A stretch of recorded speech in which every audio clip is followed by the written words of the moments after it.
কোটার সংস্কার নিয়ে উচ্চ আদালতের রায়ে শিক্ষার্থীরা ন্যায় বিচার পাবেন বলে আশা প্রকাশ করেছেন প্রধানমন্ত্রী শেখ হাসিনা। সন্ধ্যায় জাতির উদ্দেশ্যে দেয়া ভাষণে তিনি বলেন, হত্যাকাণ্ড সহ যেসব অপ্রীতিকর ঘটনা ঘটেছে তার বিচার বিভাগীয় তদন্ত করা হবে। নিহতদের পরিবারকে জীবিকা নির্বাহে সরকারের পক্ষ থেকে সব ধরনের সহায়তার আশ্বাসও দেন প্রধানমন্ত্রী। মনিরুর রহমানের রিপোর্ট। আন্দোলনরত কোমলমতি ছাত্রছাত্রীদের নিরাপত্তা নিয়ে অত্যন্ত উদ্বিগ্ন।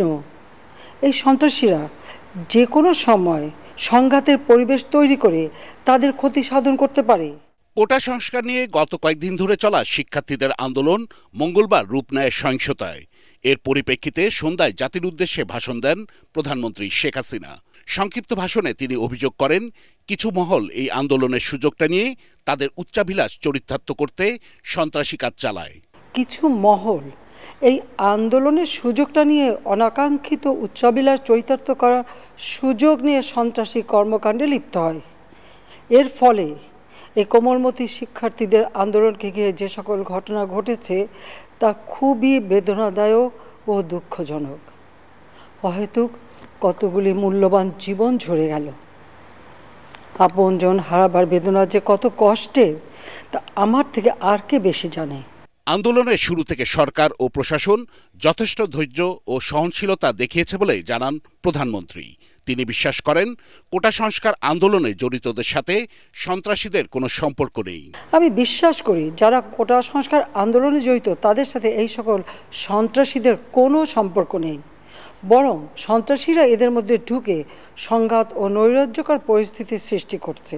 সহিংসতার সাথে জড়িত প্রত্যেককে চিহ্নিত করে উপযুক্ত শাস্তি নিশ্চিত করার কথা জানান সরকার প্রধান।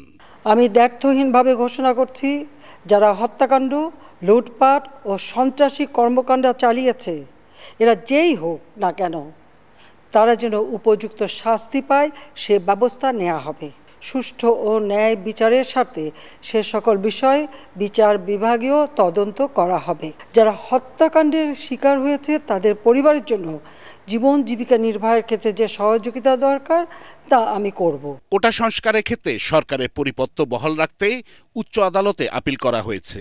আদালতের রায় আসা না পর্যন্ত ধৈর্য ধরতে শিক্ষার্থীদের অনুরোধ জানান প্রধানমন্ত্রী।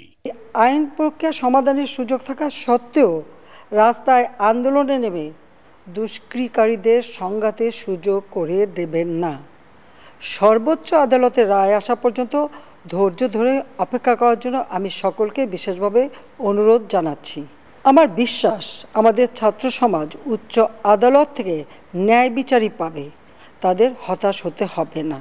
জাতির উদ্দেশ্যে দেয়া ভাষণে নিহতদের আত্মার মাগফিরাত কামনা করে শোকসন্তপ্ত পরিবারের প্রতি গভীর সমবেদনা জানান প্রধানমন্ত্রী শেখ হাসিনা।